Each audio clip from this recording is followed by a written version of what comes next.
আমি যে আয়াতে কারিমা তেলাওয়াত করেছি কোরআনে হাকিমে আল্লাহ রাব্বুল আলামিন বলেন, ইয়া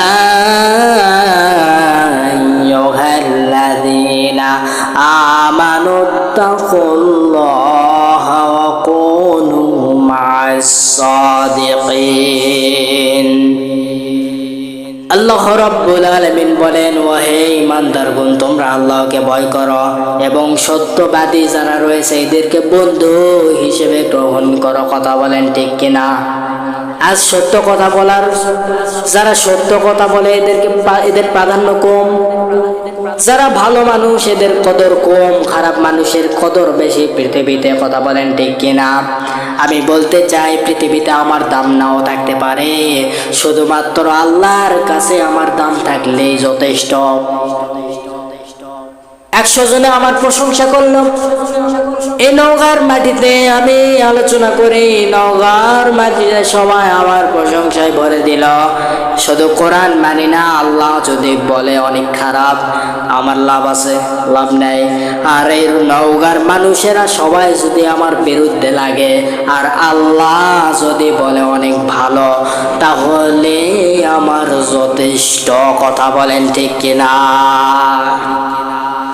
পৃথিবীতে ভালো লোকের কদর কম, সত্য কথা বলা মানুষদেরকে পছন্দ করে না, এমন আছে না নাই? হক কথা পছন্দ করে না, এমন মূর্খ সমাজ চালাবে, রাষ্ট্র চালাবে। চালাচ্ছে কিনা? অবশ্যই। মূর্খরা সংসদে কথা বলতে গেলে কুতাকুতি করে, সবগুলা বলতেছি না আমি, আব্দুল্লাহ অনেক মিয়াজি, সবগুলা এক পাল্লায় মাপি না। কথা বুঝতে পারছেন? সংসদে 20টা থেকে কথা বলতেও যদি কোতাকুতি করে, দেশটা উন্নয়ন করবে কিভাবে?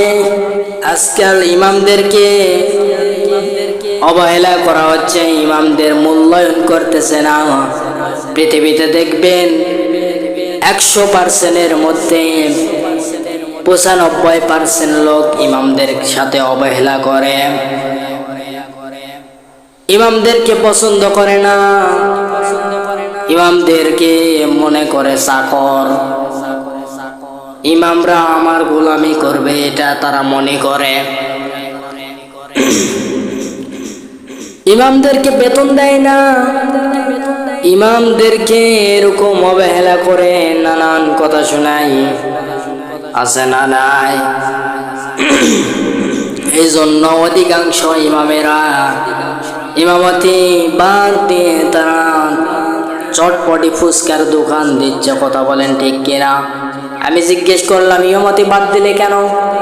বলতেছে, হুজুর ইমামতি করতেছে কিন্তু বেতন অল্প, এই অল্প বেতন দিয়ে আমার সংসার চালানো কঠিন, এখন উপায় কি? দিশা না ফেরে এখন ব্যবসা করতেছি। হুজুর কি করব? বাংলার জমিনে এরকম ইমামদেরকে অবহেলা করতেছে, শুধু ইমাম নয় আলেমদেরকেও অবহেলা করতেছে। আলেমদেরকে আলেম মনে করে না, এমন আছে না নাই? অথচ দেখবেন এরকম ইমামরা এরকম যখন ইমামতি করে, ঠেলাত যখন পড়ে, পাবলিক যখন ঠেলাত পড়ে, তখন কিন্তু ইমামের কাছে আসে, আসার পরে বলে, ইমাম সাহেব আমার আম্মা মারা গেছে, দোয়া করে দেন। আছে না নাই? হুজুর আমার আম্মা মারা গেছে, মিলাদ করে দেন। যখন পাবলিক খেলাত পড়ে আব্বা আব্বা করে। আজ পৃথিবীর জমিনে ইমামদেরকে অবহেলা করতেছে, ইমামদের কদর কম, ভালো লোকের কদর কম। দুনিয়ার জমিনে যারা হক কথা বলে, দুনিয়ার জমিনে যারা ভালো কথা বলে, সত্য কথা বলে, এদের কদর কম। আর যারা মিথ্যা কথা বলে আর যারা মিথ্যা মামলা দেয়, এদের কদর বেশি। কথা বলেন ঠিক কিনা? এই জন্য গভীর মনোযোগে খেয়াল করবেন নওগাঁর ভাইয়েরা, আমি আপনাদেরকে সুন্দরভাবে একটি ঘটনা শোনাই। এক ইমামকে অবহেলা করছিল সভাপতি সাহেব, সেক্রেটারি সাহেব ইমামদেরকে অবহেলা করছিল। এক ইমামকে নানান কথা শোনাইতো। ইমাম যে নেতা, সেই নেতা মানতই না। যখন মসজিদে ঢুকে তখন ওই ইমামের পিছনে নামাজ পড়ে, আর বাহিরে গেলে বলে, হুজুর আমার বাড়িতে গোল ঘর সাফ করা লাগবে। হুজুর তাই করে দেয়। এমন আছে না নাই? ইমাম শব্দের অর্থ নেতা। তাহলে ওই নেতা দিয়ে যদি কাজ করে নেয়, ওই নেতাকে নিয়ে অবহেলা যদি করে, তাহলে এই পৃথিবী থাকবে। কতটা অসহায় ইমামরা, কতটা অসহায়। বলতে গেলে বলে, হুজুর বেতন কম, এই জন্য ইমামতি ছেড়ে দিয়েছি, চলে গিয়েছে বিদেশ। আজ মাদ্রাসার ছাত্ররা হেফজ কমপ্লিট করেছে, মাওলানা হয়েছে, মুফতি হয়েছে, হওয়ার পরে বিদেশ যাচ্ছে। কেন? দুনিয়ার জমিনে বাংলাদেশে ইমামতি যারা করে তারাই জানে কেমন ঠেলা। বেতন দেয় তো 1 মাস বাকি তৈ, 2 মাস বাকি তৈ, তারপরে দেয়, তাও আবার বেতন কম দেয়, বেশি দেয় না।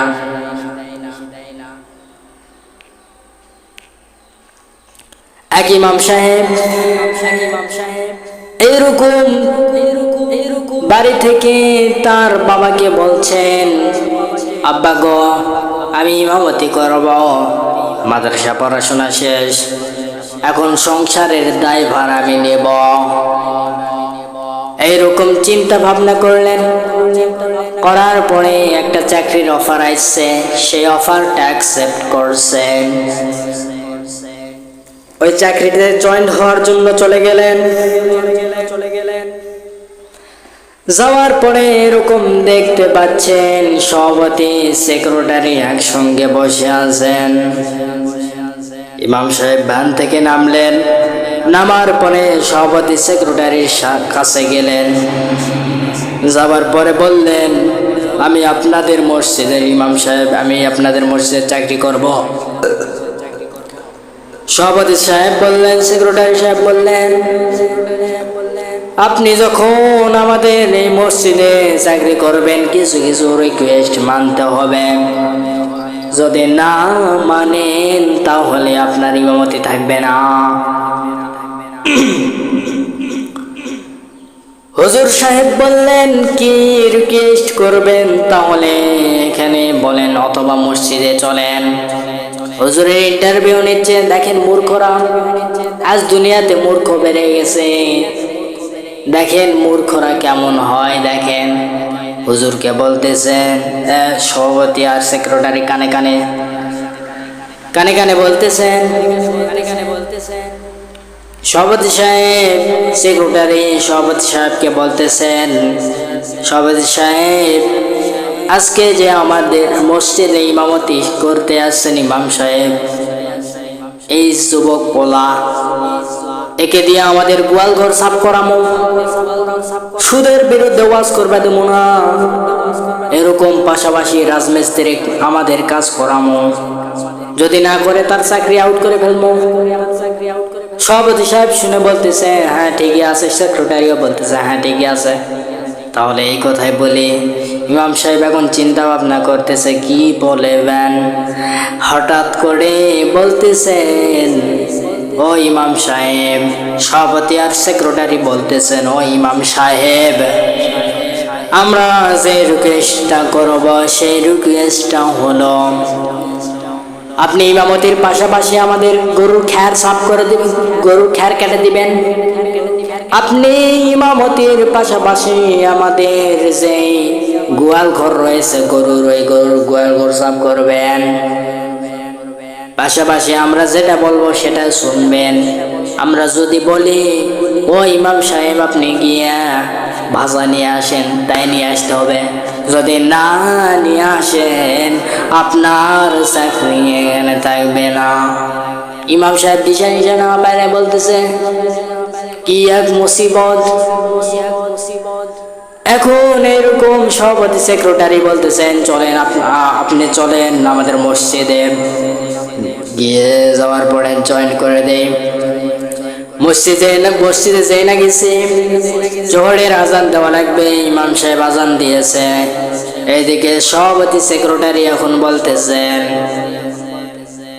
আজান তো দেওয়া শেষ। এখন সভাপতি সেক্রেটারিকে ইমাম সাহেব বলতেছে ওয়াশরুমে যাব। আর বেতন কত দিবেন? এখন সভাপতি সেক্রেটারি বলতেছেন, মসজিদে ঢুকতে কি না ঢুকতে বেতনের কথা। এ আবার কেমন ইমাম সাহেব? কিসের টাকা? হুজুর মানুষ অত টাকা টাকা কিসের? এইরকম এক পর্যায়ে এইরকম ওয়াশরুমে গেলেন। যাওয়ার পরে বলতেছেন, কি এক অবস্থা। সভাপতি সেক্রেটারি বলতেছেন, হুজুর আপনি ওয়াশরুম করবেন, ওয়াশরুমে যাবেন, এই যে টিনের বেড়া টয়লেট, এখানে আপনি টয়লেট করবেন। আর ওই যে ঝোর দেখা যাচ্ছে, ওই ঝোরে বালতি করে বদনাত করে পানি নিয়ে যায় গোসল করবেন, ওইটাই আপনার গোসলখানা। কতটা অবহেলা করতেছে দেখেন। এইরকম এক পর্যায়ে ইমাম সাহেব এশার নামাজ পড়ে খাটে গিয়ে হুজরাখানায় ঘুমাইছে। হঠাৎ বাড়ি থেকে ফোন দিয়েছে তার আব্বা। ফোন দিয়ে বলতেছে, আব্বারে তুই পৌঁছেছিস? বলতেছে, হ্যাঁ আব্বা পৌঁছেছি। ওখানকার লোক কেমন? বলতেছে, হ্যাঁ ভালো।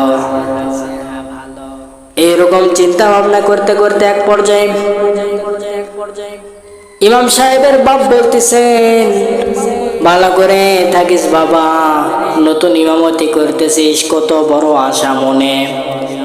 আমার ছেলে ইমামতি করতেছে, আহারে কত একটা আশা। মাস গেলে বেতন দিবে, আমাদের সংসার চলবে তার বেতন দিয়া। বাবা মনে করেছেন আমার ছেলে এরকম আমাদের সংসারের ভার নিয়েছে, মনে হয় বিশাল টাকা দিবে, মনে হয় মোটা অঙ্কের টাকা দিবে। বাবারে রাখলাম। ইমাম সাহেব বলতেছেন, হ্যাঁ ঠিক আছে আব্বা। হঠাৎ করে এক পর্যায়ে এইরকম ঘটনাটা শর্টকাট করতেছি। হঠাৎ করে এরকম 3 মাস হয়ে গেল, ইমাম সাহেবের তো ছুটি নাই, ছুটি তো দিতেই চায় না। ইমাম সাহেবের ছুটি নাই। এখন বলতেছেন, ইমাম সাহেব বলতেছেন, আমার তো বেতনের প্রয়োজন। আজ থেকে 3 মাস হয়ে গেল, আমি চাকরিতে জয়েন হওয়ার পর 3 মাস হয়ে গেল, 3টা মাস হয়ে গেল, এখনো পর্যন্ত আমার বেতন এখনো দেয়নি, বকেয়া রয়েছে বাকি। আমার বেতন কখন দিবে? এইরকম হঠাৎ করে তার আব্বা বাড়ি থেকে ফোন দিয়েছে। ফোন দেওয়ার পর বলতেছে, আব্বারে তোর আম্মা তো অনেক অসুস্থ, তোর আম্মাকে নওগাঁ সদর হাসপাতালে নিয়ে আসছি, তোর আম্মাকে নওগাঁ সদর হাসপাতালে নিয়ে আসছি, টাকার প্রয়োজন, তুই কি বেতন পাইছিস? হঠাৎ করে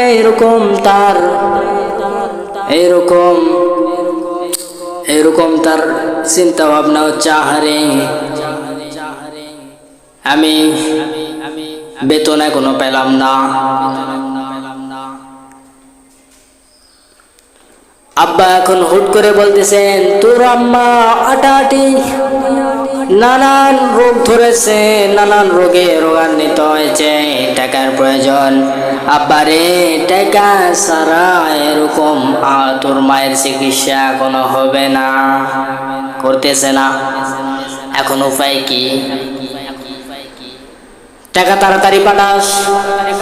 ইতিমধ্যে এশার নামাজ শেষ করে সভাপতি সেক্রেটারির কাছে গেছে ইমাম সাহেব। সর্বপ্রথম সভাপতির কাছে গেছেন। যাবার পরে সভাপতিকে বলতেছেন, ও সভাপতি সাহেব, আমার আব্বা ফোন দিয়েছিল, আম্মা অসুস্থ, 10,000 টাকার প্রয়োজন। ইতিমধ্যে এমনিতেও আমার 3 মাসের টাকা বাকি রয়েছে বকেয়া, এখনো পর্যন্ত পরিশোধ করেন নাই, তাহলে কিছু টাকা দেন। সভাপতি সাহেব বলতেছেন, কিসের টাকা? আমি দিতে পারবো না, মসজিদ ফান্ডে যে টাকা ছিল ওই টাকাও তো নেই, দিতে পারবো না। ইতিমধ্যে ইমাম দিশাহারা হয়ে এরকম সেক্রেটারির কাছে গিয়েছেন। সেক্রেটারির কাছে যাবার পরে সেক্রেটারিকে বলতেছে, আমার 3 মাসের টাকা বাকি আছে, দেওয়া লাগবে, কারণ আমার মা অসুস্থ হয়ে নৌকা সদরে নিয়ে আসছে, চিকিৎসা করবে, টাকা ছাড়া চিকিৎসা করতেছে না। এইরকম হঠাৎ করে ওই সেক্রেটারি সাহেব বলতেছেন, আমি হুজুর, আমি 10,000 টাকা দিব, কিন্তু 12,000 টাকা দেওয়া লাগবে, সুদ। ইমাম সাহেব বলতেছেন, এটা তো সুদ, আল্লাহ কয় কি? ইমাম সাহেব দিশা মিশা না পেরে এরকম চলে গেলেন এক মানুষের কাছে। ওই মানুষও বলল, হুজুর আমি দিতে পারবো না। আরেক মানুষের কাছে গেলেও তাও দিতে পারলো না, আরেক মানুষের কাছে গেলেও তাও দিতে পারলো না। আর একজন চায়ের স্টলের গেছে, চা স্টোর, ওই জায়গায় গেছে। যাবার পরে বলতেছেন, ও ভাই, আমাকে কিছু টাকা দিয়ে হেল্প করেন। ওই মানুষটি এখন বলতেছেন, হুজুর আমার তো চায়ের দোকান, মাসে তো টাকা হয় না, আমার ইনকাম কম, আমি এই টাকায় দিতে পারবো না। হঠাৎ করে এরকম চিন্তা ভাবনা করলো, টাকা তো মনে হয় আর পাবো না। এইদিকে চিন্তা ভাবনা করতে করতে, কান্নাকাটি করতে করতে রওনা দিয়েছেন। হঠাৎ করে এক রিক্সাওয়ালা আসতেছেন। আসার সময় দেখা হয়ে গেল। ও রিক্সাওয়ালা বলতেছেন, ও ইমাম সাহেব, আপনি কান্নাকাটি করতেছেন কেন? ইমাম সাহেব বলতেছে, আমার আব্বা বলল আমার মা অসুস্থ, নৌকা সদরে ভর্তি আছে, টাকা ছাড়া অপারেশন করতেছে না। হঠাৎ করে এরকম রিক্সাওয়ালা বলতেছে, আমার কাছে 300 টাকা রয়েছে, এই 300 টাকা আমি দিব, চিকিৎসা করেন।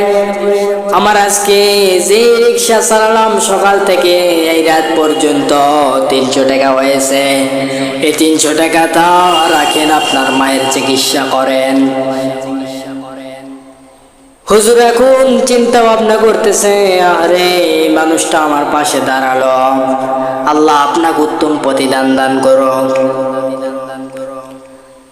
ইতিমধ্যে হঠাৎ করে এরকম হয়ে গেল, টাকাটা পাওয়ার পরে এরকম যাবার পরে এরকম হঠাৎ করে আরেক লোকের সাথে দেখা হয়ে গেল। ওই লোক বলতেছে, ও হুজুর আপনার কি সমস্যা বলেন। হুজুর বলল, আমার মা অসুস্থ, টাকার অভাবে এরকম চিকিৎসা হচ্ছে না। আর এমনি তো আপনাদের মসজিদে আসার পরে 3 মাস হয়ে গেল, এখনো বেতন পাইনি। অথচ রাসূল সাল্লাল্লাহু আলাইহি ওয়াসাল্লাম বলেছেন, শ্রমিকের ঘাম শুকানোর আগে বেতন দিয়ে দেওয়া লাগবে। কথা বলেন ঠিক কিনা? এইরকম হঠাৎ করে এই লোকটার মায়া হয়ে গেল, আরে যার পিছনে আমরা নামাজ পড়ি, যে হলো নেতা, সেই নেতাকে আজকে আমার পাড়ার লোকেরা অবহেলা করতেছে। ও হুজুর চিন্তা করেন না, আমার কাছে 10,000 টাকা রয়েছে, এই 10,000 টাকা রাখেন, আপনার মার চিকিৎসার প্রয়োজন, যান চিকিৎসা করেন, বাদ বাকি আমি পরে দেখব নি। দেখছেন ইমামদেরকে কতটা অবহেলা করতেছে। আজ পৃথিবীর জমিনে এরকম অনেক মানুষ ইমামদেরকে অবহেলা করে আছে না নাই? ইমামদেরকে চাকর ভাবে। কথা বলেন ঠিক কিনা? ইমামদেরকে চাকর ভাবে। ইমাম মনে হয় এমনি ইমামতি করতেছে, তার সংসারের অবস্থা জানার দরকার আছে না নাই? তার পারিবারিক হালত কিরকম চলতেছে এরকম জানার চেষ্টাও করে না, ঠিক কিনা বলেন? আপনি এরকম চাকরি করতেছেন আর বলতেছেন হুজুরের অল্প বেতনে তো বরকত। হ্যাঁ, আমি বলবো অল্প বেতনে বরকত। আপনি আসেন, ইমামের বেতনটা আপনি নেন আর আপনার বেতনটা ইমামকে দেন, বরকতটা আপনি নেন। কেমন চলে আপনার সংসার? তেলের দাম বেশি, চালের দাম বেশি, ডালের দাম বেশি, পেঁয়াজের দাম বেশি, রসুনের দাম বেশি। আপনাকে 7,000 টাকা দিচ্ছি, এই 7,000 টাকা দিয়ে আপনার সংসার চালান। আসেন, আপনি নৌকাতে গেলে থতমতো লাগে যাবেন, এই টাকায় তো হবে না। ভেবে চিনতে ইমামদেরকে মূল্যায়ন করেন, লাভ আছে। ইমামদের বেতন সম্পর্কে বেতনটা একটু বাড়ায় দিবেন। আবার ইমামের যে বাড়ির হালতটা এর সম্পর্কেও তোমাকে জানা লাগবে, সেটাও তো জানতেছেন না। কি এক অবস্থা, কথা বলেন ঠিক কিনা? আজ সমাজে এরকম হচ্ছে না, ইমামদেরকে অবহেলা করতেছে, ইমামদের মূল্যায়নে কদর কম, কথা বলেন ঠিক কিনা? ইমামদের কি ইমামই মনে করে না, চাকর ভাবে, কথা বলেন ঠিক কিনা? হ্যাঁ ইমাম সাহেব এখানে ধুলাকে, এই বেটা ওটা তো মোসার তোরও তো দায়িত্ব ছিল, তুই মুসলি না কেন? হ্যাঁ ফালতু কোথাকার।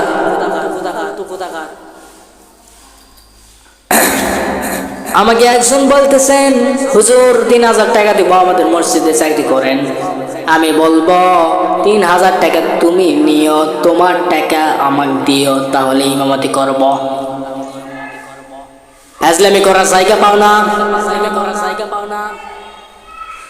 আল্লাহ রাব্বুল আলামিন আমাদের সব ভাইকে বোঝার তৌফিক দান করুন, বলেন আমিন। আমি যা আয়াতে কারিমা তেলাওয়াত করেছি, কোরআনে হাকিমে আল্লাহ রাব্বুল আলামিন বলেন, ইয়া আইয়ুহাল্লাযীনা আমানুত্তাকুল্লাহা ওয়া কুনু মা'আস সাদিকিন। আল্লাহ রাব্বুল আলামিন বলেন, ওহে ঈমানদারগণ, তোমরা আল্লাহকে ভয় করো এবং সত্যবাদী যারা রয়েছে এদেরকে বন্ধু হিসেবে গ্রহণ করো, কথা বলেন ঠিক কিনা? আজ সত্য কথা বলার, যারা সত্য কথা বলে এদের প্রাধান্য কম, যারা ভালো মানুষ এদের কদর কম, খারাপ মানুষের কদর বেশি পৃথিবীতে, কথা বলেন ঠিক কিনা? আমি বলতে চাই পৃথিবীতে আমার দাম নাও থাকতে পারে, শুধুমাত্র আল্লাহর কাছে আমার দাম থাকলেই যথেষ্ট। 100 জনে আমার প্রশংসা করলো, এই নওগাঁর মাটিতে আমি আলোচনা করি, নওগাঁর মাটিতে সবাই আমার প্রশংসায় ভরে দিল, শুধু কোরআন মানি না, আল্লাহ যদি বলে অনেক খারাপ, আমার লাভ আছে? লাভ নাই। আর এই নওগাঁর মানুষেরা সবাই যদি আমার বিরুদ্ধে লাগে আর আল্লাহ যদি বলে অনেক ভালো, তাহলে আমার যথেষ্ট, কথা বলেন ঠিক কিনা? পৃথিবীতে ভালো লোকের কদর কম, সত্য কথা বলা মানুষদেরকে পছন্দ করে না, এমন আছে না নাই? হক কথা পছন্দ করে না, এমন মূর্খ সমাজ চালাবে, রাষ্ট্র চালাবে, চালাচ্ছে কিনা? অবশ্যই।